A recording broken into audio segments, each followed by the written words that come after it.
الحمد لله وحده والصلاة والسلام على من لا نبي بعده أما بعد فقد قال الله تبارك وتعالى في كلامه المجيد والفرقان الحميد أعوذ بالله من الشيطان الرجيم بسم الله الرحمن الرحيم ألف لام ميم ذلك الكتاب لا ريب فيه هدى للمتقين الذين يؤمنون بالغيب ويقيمون الصلاة ومما رزقناهم ينفقون إلى آخر.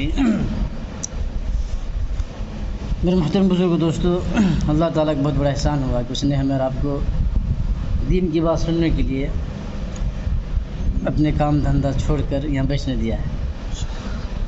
دین کی بات سننا یہ بھی عبادت ہے، اس کو سمجھنا بھی عبادت ہے. دین کا مسئلہ سیکھنا 100 رکعت نفل نماز پڑھنے سے زیادہ ثواب ملتا ہے.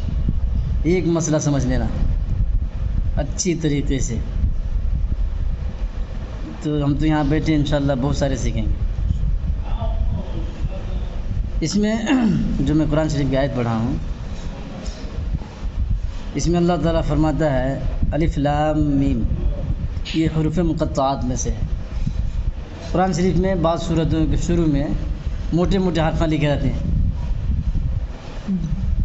تو یہاں سورہ بقرہ جو قرآن شروع ہو رہا ہے سورہ فاتحہ کے بعد، یہیں سے اللہ نے بتا دیا. پہلے ہی سب سے پہلے ہی میں ڈال دیا سورہ فاتحہ کے بعد الف لام میم، کہ قرآن تجھے ماننا ہے، سمجھ میں آئے تب بھی، نہیں سمجھ میں آئے تب بھی. کسی کو پتہ نہیں ہے الف لام میم بولے تو کیا، کوئی نہیں جانتا. کسی کو پتہ نہیں. آپ کسی سے بھی پوچھ لیجئے، کتنا بھی بڑا عالم ہو، آتا نہیں کسی کو. اللہ تعالیٰ نے اس کو اتارا کیوں؟ جب ہم کو سمجھ میں نہیں آ رہا ضرورت کیا تھی؟ کہا تجھے ماننا پڑے گا، سمجھ میں آئے تب بھی، نہیں سمجھ میں آئے تب بھی تجھے ماننا پڑے گا کہ یہ میرے رب کا کلام ہے. ہم سمجھ میں آئے گا تم مانیں گے، دیکھیں گے. ایسا نہیں، یہ سب نہیں چلتا اللہ کے پاس. تم اللہ کو مانتے ہو تو اللہ کے کلام کو مانو، سمجھ میں آئے تب بھی مانو، نہیں سمجھ میں آئے تب بھی مانو. یہ ہے اصل. بعض بزرگان دین ایک اندازے سے بتاتے ہیں کہ الف کے معنی اللہ ہے، لام کے معنی لانے والا جبریل علیہ السلام مراد ہے، میم کے معنی محمد صلی اللہ علیہ وسلم ہے جن پر قرآن نازل ہوا ہے. تو ایک اندازے کے حساب سے بتاتے ہیں. 100% گارنٹی کے ساتھ اس کی مراد کیا ہے کوئی نہیں بتاتا. پھر اس کے بعد فرمایا ذالک الکتاب لا ریب فیہ، یہ کتاب، یہ نہیں وہ کتاب، وہ کتاب ایسی ہے جس میں کوئی شک کی گنجائش نہیں. کتاب قرآن شریف یہاں ہمارے سامنے ہاتھ میں، تو پھر وہ کتاب کا ہی کو یہ کتاب بولنا تھا نہیں. ھذا الکتاب لا ریب فیہ، یہ قرآن مقدس، اس میں ذرہ برابر بھی شک کی گنجائش نہیں ہے. ایسا ہونا چاہیے تھا، لیکن اللہ فرماتا ہے ذالک الکتاب، وہ کتاب. کتاب تو یہاں ہاتھ میں ہے، تو وہ کتاب کا ایک اصل میں یہاں پہ اعتراض کا جواب دیا گیا ہے. قرآن شریف کو 3 نام، کتاب اللہ، کلام اللہ اور قرآن. کلام اللہ بولے تو اللہ کی طرف منسوب ہے، اللہ کا کلام. قرآن شریف بولے تو وہ چیز جس کو محمد رسول اللہ نے پڑھ کے بتایا کہ یہ قرآن ہے. اور کتاب اللہ بولے تو اللہ کی کتاب. تو یہاں پہ جو لفظ استعمال ہوا ہے ذالک الکتاب میں کتاب اللہ. جب اللہ نے بات کیا، جبرائیل علیہ السلام کو دے کے بھیجا، اس وقت یہ کتاب نہیں تھی. جب محمد رسول اللہ صلی اللہ علیہ وسلم نے پڑھ کے سنایا صحابہ اکرام کو اور کہا یہ قرآن شریف ہے، اس وقت بھی کتاب نہیں تھی. اللہ کا کلام ہوا، اللہ کے پاس قرآن ہوا، محمد رسول اللہ کی زبان سے ادا ہوتے وقت. کتاب کب بنا؟ جب صحابہ نے لکھ دیا. یہ کتاب کب بنا؟ جب صحابہ اکرام نے لکھ دیا. یہ لکھا ہوا ہے تب اس کو کتاب کہیں گے. تو اللہ اسی لیے فرمایا ذالک الکتاب، وہ کتاب، وہ جب نازل ہو رہا ہے نا اس وقت اللہ کہہ رہا وہ کتاب. کون سا؟ جس کو صحابہ لکھیں گے. وہ کتاب ایسی کتاب ہے جس میں ذرہ برابر بھی شک کی، شبہ کی، ڈاؤٹ کی گنجائش نہیں ہے۔ تو اصل اللہ تعالیٰ اشارہ پہلے ہی کر دیا ہے۔ اللہ تعالیٰ عالم الغیب ہے۔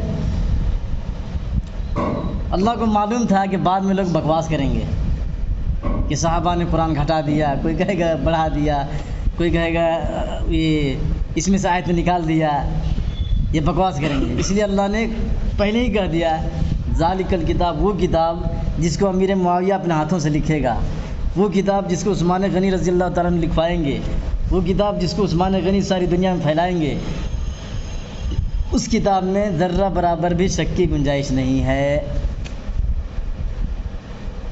کام کیا ہے اس کتاب کا؟ ھدی للمتقین، وہ متقیوں کے لیے ہدایت کی کتاب ہے۔ یہ قرآن تو سب کے لیے ہدایت ہے، پھر یہ متقی کی قید کیوں لگ گیا؟ یہ قرآن شریف ساری دنیا کے انسانوں کے لیے ہدایت ہے، تو یہاں اللہ تعالیٰ متقی کی قید کیوں لگایا؟ بتانا یہ ہے اس میں کہ ہدایت تو سب کے لیے ہے، ساری دنیا کے انسانوں کے لیے ہے، مرد عورت بوڑھا بوڑھی جوان بچہ مسلم غیر مسلم سب ہیں، سب کے لیے ہدایت کا ذریعہ ہے۔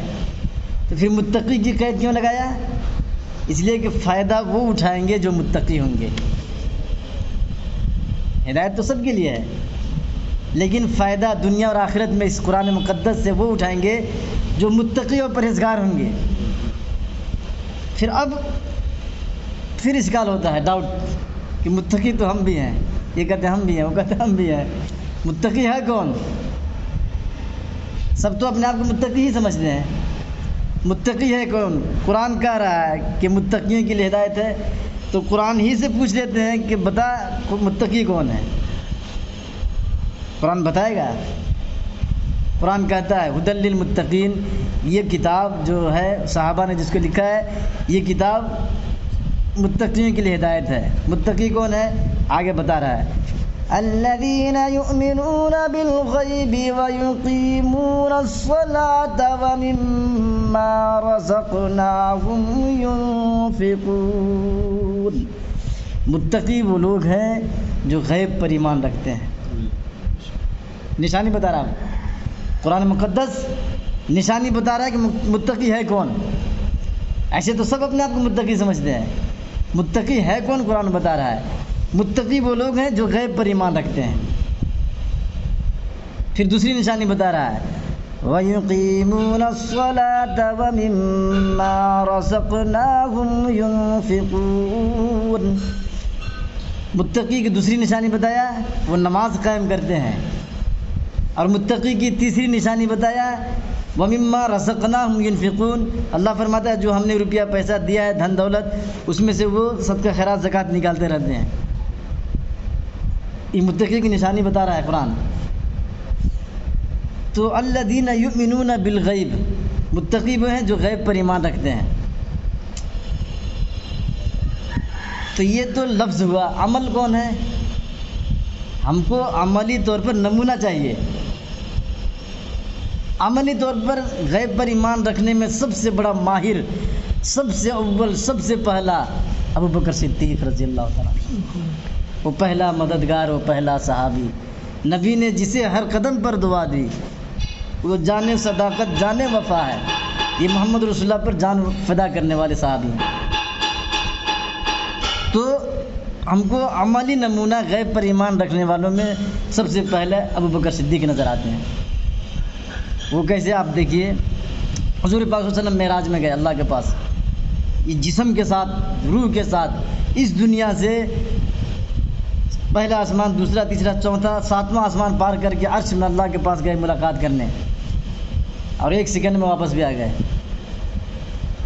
اور آئے تو بتائیں لگے صبح میں، تو لوگ کہتے دیوانہ ہو گیا، کوئی کہتے پاگل ہو گیا، یہ منٹل ہو گیا، کہیں کیا بات نہ کرتا ہے۔ حضور صلی اللہ علیہ وسلم آ کے بتا رہے ہیں مکہ میں آئے لوگوں کو کہ میں رات میں مسجد اقصیٰ میں گیا تھا، پھر وہاں سب نبیوں کو نماز پڑھایا، پھر وہاں سے پہلے آسمان میں گیا، ابراہیم علیہ السلام سے ملاقات کیا، دوسرے آسمان میں گیا، تیسرے آسمان میں وہ وہاں اللہ کے پاس عرش میں جا کے ملاقات کیا، بات چیت کیا، اس کے بعد واپس آیا ہوں۔ تو مکہ کے کافر کیا کریں؟ دیوانہ ہو گیا، رے منٹل ہو گیا، کیا بھی سمجھ میں آتا نہیں۔ نعوذ باللہ من ذالک، حضور پاک صلی اللہ علیہ وسلم کو سب جھوٹا کہہ رہے ہیں۔ ابو بکر صدیق رضی اللہ تعالیٰ عنہ اس وقت وہاں موجود نہیں تھے، کپڑے کی تجارت کرنے والے آدمی ہیں، یہ ملک شام گئے ہوئے تھے تجارت کر رہے ہیں، کپڑا بیچنے، ادھر سے واپس آ رہے تھے تو ابو جہل کی کمیٹی اسی راستے میں چل پڑی، وہاں چلی اور ابو بکر صدیق رضی اللہ تعالیٰ عنہ بھی مکہ میں پہنچے نہیں ہیں، مکہ سے باہر ہی ملاقات ہو گئی۔ ابو جہل کہہ رہا ہے کہ ابو بکر ایک پہیلی پوچھاؤ، کہا کیا ہے بول۔ وہ ایک آدمی ہے جو کہتا ہے کہ میں راتوں رات بیت المقدس میں گیا، مسجد اقصیٰ میں، وہاں دیکھ کے وہاں گھوم کے پھر پہلے آسمان میں گیا، دوسرے آسمان میں گیا، تیسرے آسمان میں گیا، اللہ سے بات کر کے آیا، کیا یہ سچا ہو سکتا ہے؟ تو ابو بکر صدیق رضی اللہ تعالیٰ عنہ نے کہا کہ دیکھ ابو جہل، پہیلیاں نہ بجھا، مجھے یہ بتا کہتا کون ہے، مجھے یہ بتا کہ کہتا کون ہے۔ تو کہہ رہا وہ تمہارا یار ہے، نہیں وہ تمہارا یار محمد۔ تو ابو بکر صدیق رضی اللہ تعالیٰ عنہ نے کہا کہ سن، اگر محمد کہتا ہے تو یہ آسمان پھٹ سکتا ہے، ستارے جھڑ سکتے ہیں، چاند بے نور ہو سکتا ہے، سورج کی روشنی ختم ہو سکتی ہے، زمین پھٹ سکتی ہے، لیکن محمد کی زبان سے نکلے ہوئے الفاظ جھوٹ نہیں ہو سکتا۔ تو دیکھو بغیر دیکھے، ابھی حضور پاک صلی اللہ علیہ وسلم کو ابو بکر صدیق دیکھے نہیں ہے، ابھی مکہ سے تجارت کر کے آ ہی رہے ہیں، ابھی نبی سے ملاقات بھی نہیں ہوئی ہے، بغیر دیکھے بن دیکھی چیزوں پر ایمان رکھتے ہیں، جو غیب پر ایمان رکھتے ہیں، یہی ہے متقی کی پہلی نشانی۔ کیا ہے؟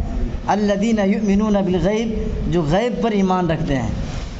جب نبی نے یہ بات کہا تو ابو بکر نے دیکھا بھی نہیں، بغیر دیکھے ایمان لے آئے، تو یہ متقی کی پہلی نشانی ہے۔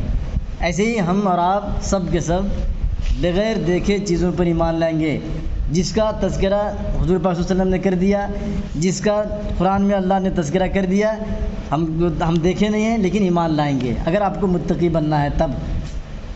سمجھ رہے ہیں؟ غیب پر ایمان رکھنا پڑے گا۔ دوسری نشانی کیا بتایا؟ وَيُقِيمُونَ الصَّلَاةَ، متقی کی دوسری نشانی وہ نماز قائم کرتے ہیں۔ یہ عمر فاروق رضی اللہ تعالیٰ عنہ کی صفت ہے، نماز قائم کرتے ہیں۔ جب مسلمان نہیں ہوئے تھے تو کافروں کے مشورہ میں رہتے تھے۔ ایک دن سارے کافروں نے مشورہ کیا کہ یار یہ روز روز اسلام پھیلتے جا رہا ہے، بڑھتے جا رہا ہے، ایسا کرو کہ جڑ ہی کو ختم کر دیتے ہیں، جو اسلام کی بنیاد ہے، جڑ ہے، نعوذ باللہ حضور صلی اللہ علیہ وسلم کو مراد لے رہے ہیں، کہ محمد ہی کو نمٹا دیتے ہیں، نہ رہے بانس نہ باجے بانسری، محمد ہی کو قتل کر دیتے ہیں، اسلام ختم ہو جائے گا۔ تو سب مکہ کے لوگ، لیڈر، چودھری لوگ سب بیٹھے ہوئے تھے، تو کہا یہ کام کون کرے گا؟ تو سوچ بچار کے بعد کوئی بول نہیں رہا ہے، عمر فاروق اٹھے، کہا میں کر دیتا ہوں۔ کہا ہاں تو ہی کر پائے گا، یہ کام تجھی سے ہوگا، دوسرے سے نہیں ہوگا۔ یہ بول کے بولے ٹھیک ہے میں نمٹا کے آتا ہوں، چلو۔ نکلے، تلوار لیے اور نکلے، تو ایک دم غصے میں ہے اور انداز ایک دم خطرناک ہے، جلالی ہے، غصے میں تلوار لے کے جا رہے ہیں۔ تو ایک آدمی دیکھ لیا راستے میں، کہہ رہا عمر کہاں، کدھر، اتنے غصے میں تلوار لے کے کہاں جا رہا ہے؟ کہہ رہا یار سر میں درد، روز روز اسلام اسلام اسلام، ہمیں اسے مٹانا سمجھتے ہیں، وہ کیا ہے کہ پھیلتا ہی ہے روز روز۔ بیزار ہو گیا ہوں، جا رہا ہوں نمٹا کے آ جاتا محمد ہی کو۔ کہہ رہے یار تو محمد کو کیا مٹائے گا، دم ہے تو اپنی بہن کو نمٹا۔ کیا بولا؟ تمہاری بہن خود مسلمان ہو چکی ہے، تو اسے نہیں سنبھال سکتا، محمد کو نمٹانے جا رہا ہے؟ کہا میری بہن مسلمان ہو گئی ہے؟ ہاں مسلمان ہو گئی ہے۔ ایسا ہے تو پھر چلو۔ اب محمد کا ارادہ ختم ہو گیا، بہن کے پاس چلے گئے دروازے کے پاس، کنڈی دستکت دی، کنڈی ہلایا تو اندر میں قرآن پڑھنے کی آواز آ رہی تھی۔ ایک صحابی ہیں، وہ حضرت عمر رضی اللہ عنہ کی بہن فاطمہ بنت خطاب اور ان کی بہنوئی ہیں، دونوں کو قرآن سکھا رہے تھے۔ تو پڑھانے کی آواز آئی دروازے کے پاس سے، تو ان کو یقین ہو گیا کہ یہ لوگ بھی مسلمان ہو گئے ہیں۔ دروازہ زور سے کنڈی مارے، تو جو صحابی پڑھا رہے تھے نہیں، وہ قرآن وہ پڑھا رہے تھے، لیکن لکھا ہوا تھا پیپر میں، پتہ میں، ہڈی میں، چمڑے میں لکھا رہتا تھا پہلے، وہ جلدی سے دوڑ کے گئے، اندر چھپ گئے ایک طرف، اور بہنوئی وہیں بیٹھے رہے۔ بہن اٹھ کے گئی، دروازہ کھولی، دروازہ کھولتے کیا کر رہی تھی؟ تو کچھ نہیں، اسی بیٹھے ہوئے تھے۔ میں نے سنا ہے تو لوگ مسلمان ہو گئے دونوں؟ کہا کہ ہاں مسلمان تو ہو گئے ہیں۔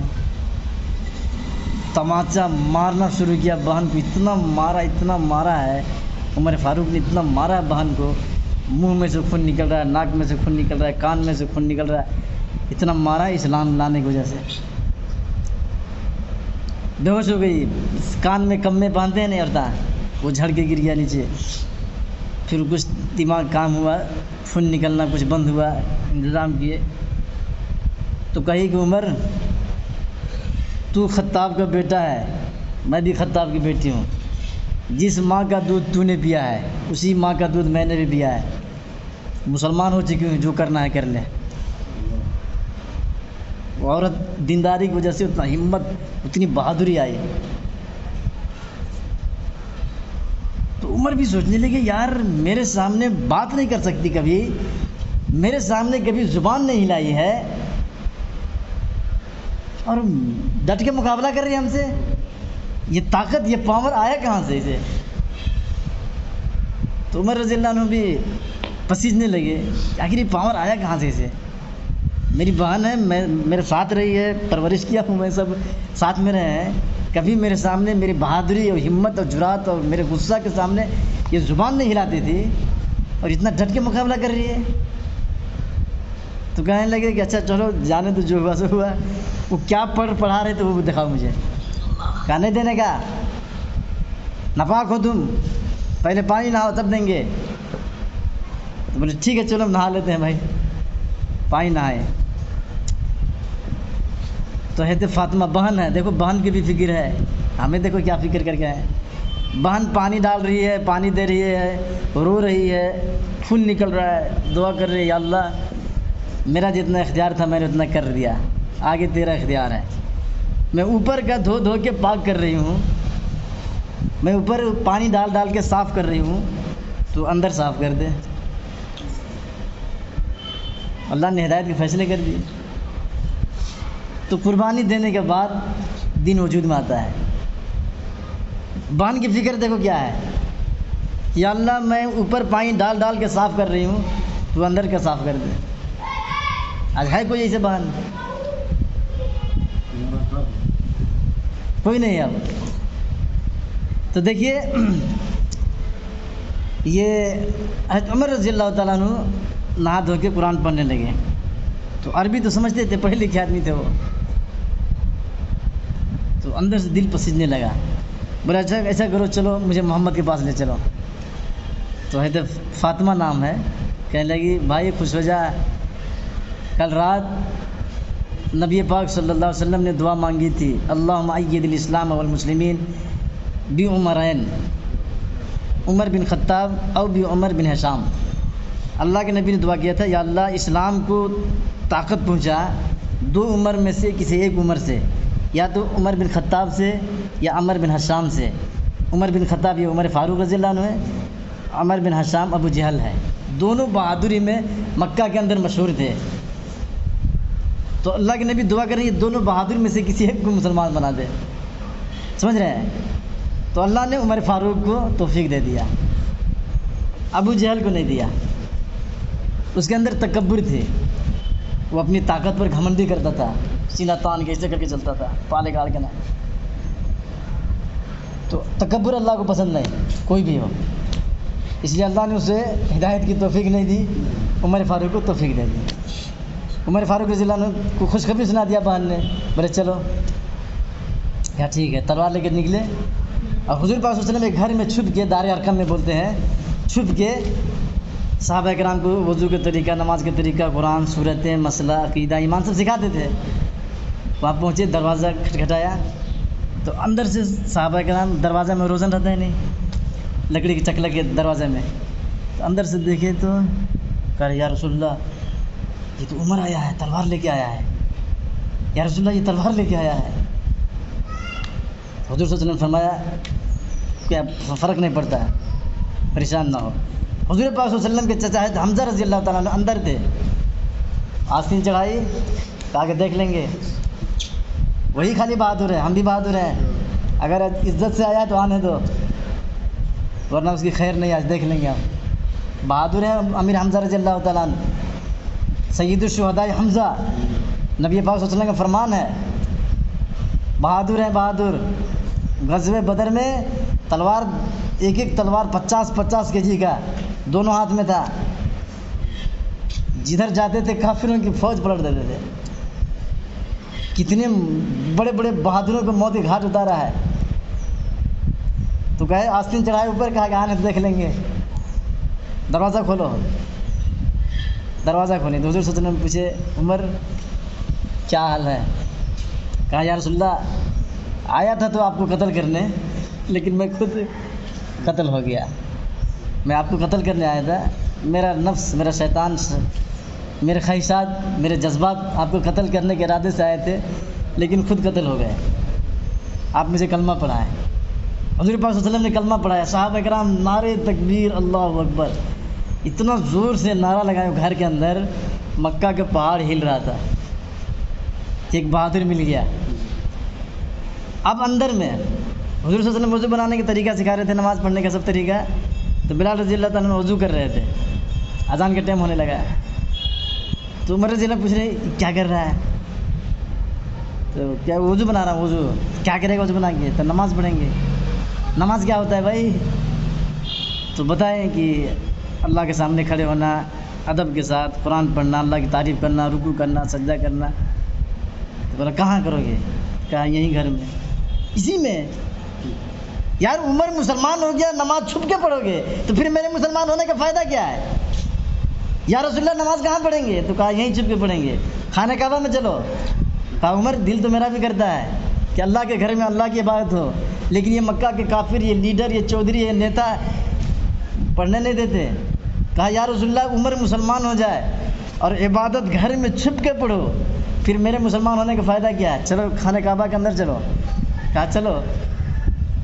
عمر فاروق آگے آگے ہیں، اور اس وقت تک 40 صحابہ مسلمان ہو چکے ہیں، پیچھے پیچھے آ رہے ہیں، خانہ کعبہ کی دیوار میں چڑھے اور کہا او مکہ کے کافر ہو، لیڈر ہو، چودھری ہو، جس نے اپنی بیوی کو بیوہ کرنا ہو، بچوں کو یتیم کرنا ہو، محمد یہاں نماز پڑھائے گا جماعت کے ساتھ، دم ہے تو روک کے دکھاؤ۔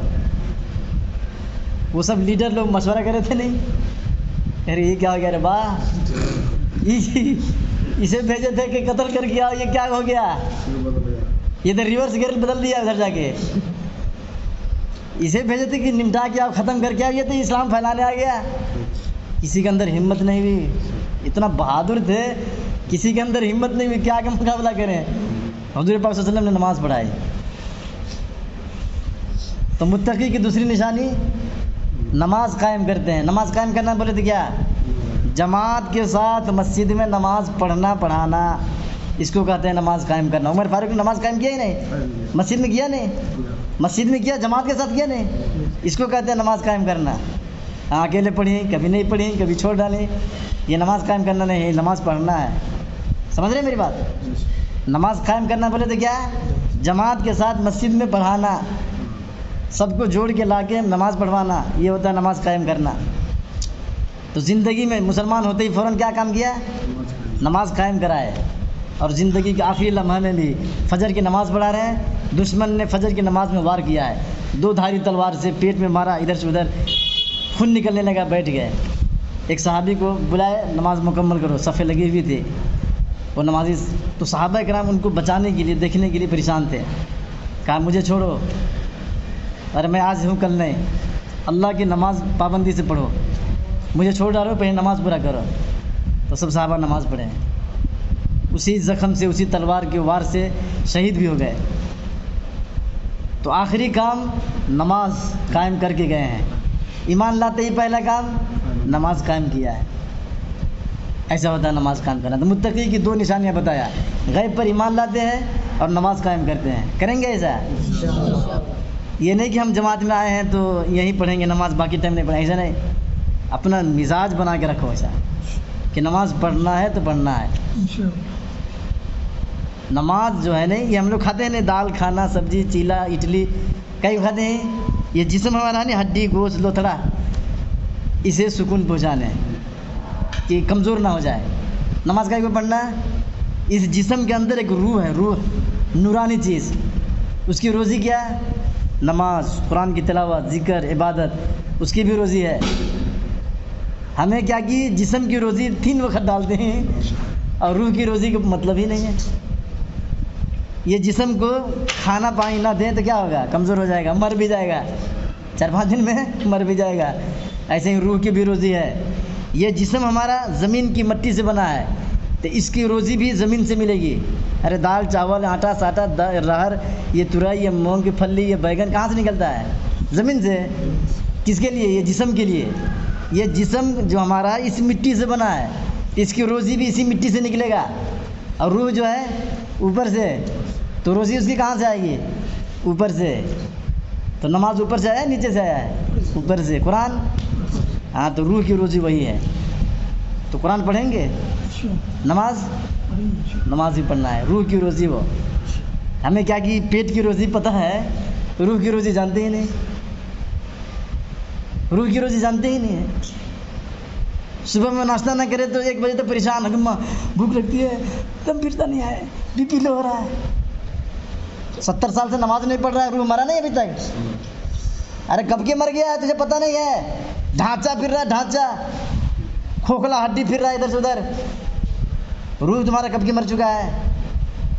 5 دن کھانا پانی نہ کھلا تو مر جاتا ہے جسم. 70 سال عمر ہے، نماز 1 دن نہیں پڑھا ہے، روح مرے گا نہیں اب تک؟ مر گیا ہے. یہ کھا مکھا کے اپنے آپ کو مسلمان کہہ رہا ہے، اپنے آپ کو دیندار بنا پھر رہا ہے. روح تمہارا کب کے مر چکا ہے. اس لیے خیال رکھیں، یہ عبادت، یہ ذکر، یہ قرآن کی تلاوت، یہ دین کی بات سیکھنا، یہ سننا، یہ سمجھنا، دوسروں تک پہنچانا، یہ روح کی روزی ہے. اگر یہ کام نہیں کریں گے تو روح مر جائے گا. ہم کو دکھتا نہیں ہے تو سمجھ میں آتا نہیں ہے تو اتنا پاور آنا نہیں ہے کیا میں، وہ سب دکھنے. ایک بزرگ تھے اللہ والے، تو ان کے ایک شاگرد تھے. وہ شاگرد بولے حضرت ہمارے گاؤں کو چلو ذرا گھوم کے آئیں گے. میرے کیا جانا با، نہیں چلو حضرت ایک بار. وہ لے کے آئیں سب حضرت. وہ اللہ والے بہت زبردست، ان کے گاؤں کا ہے. تو وہ حضرت پوچھ رہے ہیں اپنے شاگرد سے، کیا یہاں ایک بھی آدمی دکھتے نہیں ہے؟ تو کئی کا حضرت میں کئی کا باتیں کرنی ہے. تو ہزار آدمیاں ہیں، دکانہ کر لے کو بیٹھی ہیں. وہ سامان خریدتا ہے، وہ بیچتا ہے، وہ چلر دکان ہے، یہ مٹن دکان ہے، یہ چکن دکان ہے. اتنا آدمی گمپو لگ کے خریدتے ہیں، تمہیں دکھتا نہیں؟ کہا ایک بھی آدمی نہیں بھائی. کئی کا بات نہ کرتی ہے. کہا تجھے یقین نہیں میری بات پر؟ کہا نہیں حضرت، کئی کا بات ہے تمہیں ایسا بولنا نہیں حضرت، مارتے ہیں آدمیاں. یہاں کو لگا سنتے نہیں. اپنا پگڑی ہے نہیں اٹھا کے اس کے سر میں رکھ ڈالیں. کہا دیکھ، وہ آدمی دیکھ رہا ہے تو شاگرد کہیں کہ ارے باس کو کتے بندرا سوارا پھرتے ہیں تیرے با اللہ، آدمیاں کہاں گئی با. حضرت یہ نکالو، حضرت پگڑی نکال کے ادھر ان کو دے ڈالیں. پھر آدمی اس کو دکھنے لگا. بولا کیا حضرت یہ ایسا کیسا ہو گیا؟ بولا یہ کبھی اللہ کے ذکر نہیں کرتے، یہ لوگ کبھی اللہ کا نام نہیں لیتے، کبھی اللہ کی بات نہیں کرتے. روح مر چکا ہے، ڈھانچہ پھر رہا ہے خالی، سب کتے بلے بنے ہوئے ہیں. تمہارے کو دکھتا نہیں تو میں کیا کروں؟ اتنا اپنے آنکھ کے اندر طاقت پیدا کرو، اپنا روحانی کیفیت کو زندہ کرو، حقیقت دکھے گا. وہ آدمی شاگرد تھا نے سب سمجھایا، ارے اللہ کے بندو تو لوگ آدمی ہو، تمہارا روح تو کب کی مر چکا ہے. اس لیے روح کی روزی بھی اس کے لیے بھی پریشان رہا کریں. جیسے آپ کھانے پینے کے لیے پریشان رہتے ہیں نا، محنت کرتے رہتے ہیں، ایسے ہی روح کی روزی ذکر ہے، عبادت ہے، نماز ہے، قرآن کی تلاوت ہے، اس کے لیے بھی پریشان رہا کریں. اگر آپ پریشان نہیں ہیں نماز پڑھنے کے لیے، نماز کا ٹائم ہوا تو قرآن کی تلاوت کرنے کے لیے آپ پریشان نہیں ہیں، اللہ کے ذکر کرنے کے لیے آپ پریشان نہیں ہیں، تو آپ سمجھو کہ میرا روح مر چکا ہے. مر گیا تو آپ بھوک کہیں کو لگتا ہے بھائی؟ زندہ ہے تو بھوک لگتا ہوگا. جھوٹے صحیح تھے. ارے زندہ ہوگا تو بھوک لگے گی، مر گیا تو کہیں کو بھوک. اگر تجھے نماز پڑھنے کی پریشانی نہیں ہے، قرآن تلاوت کرنے کی ٹینشن نہیں ہے دماغ میں، اللہ کے ذکر تسبیح پڑھنے کے لیے پریشان نہیں ہے، تو سمجھو تمہارا روح مر چکا ہے. اس لیے خیال رکھیں اس بات کو، ہمارے اندر عبادت کرنے کی پریشانی ہے یا نہیں، ہمارے اندر نماز پڑھنے کا ٹینشن ہے یا نہیں. اگر ٹینشن نہیں ہے، فکر نہیں ہے دماغ میں، تو سمجھو ہمارا روح مر چکا ہے. دو نشانی بتائیں آپ کو انشاءاللہ. ابھی تو آپ بھی رکیں گے, ٹائم نہیں, ہم کو اور بھی کام ہے, تو کل بتائیں گے. اور اللہ تعالیٰ ہم سب کو سمجھنے کی, عمل کرنے کی توفیق عطا فرما دے. آمین.